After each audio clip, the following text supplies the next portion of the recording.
You're listening to the show on KJZZ, and these are the sounds of the city.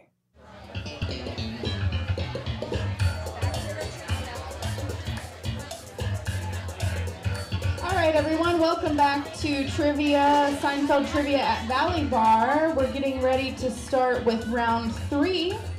My name's Mike, and I'm here for Seinfeld Trivia with my brother Mark, who's an avid Seinfeld fan.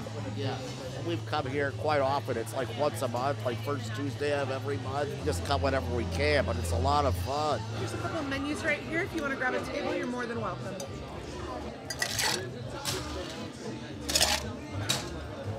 Question 1. After Jerry takes away his keys from Kramer, he decides to go to California to pursue his dream of doing what? That one's pretty easy. Sometimes you have to know like a whole episode, stuff like that. Really tests your knowledge of the details of the show. You've never won, right? Right, but we keep trying. George's parents are going to dinner to meet with Susan's parents. And that was Mark and Mike Stein at Seinfeld Trivia Night at Valley Bar. You know, Mark, what's the deal with airline food? I don't know, man. Who are these people? If you have suggestions or think the show like pretzels or making you thirsty, send us a note. The show at kjzz.org.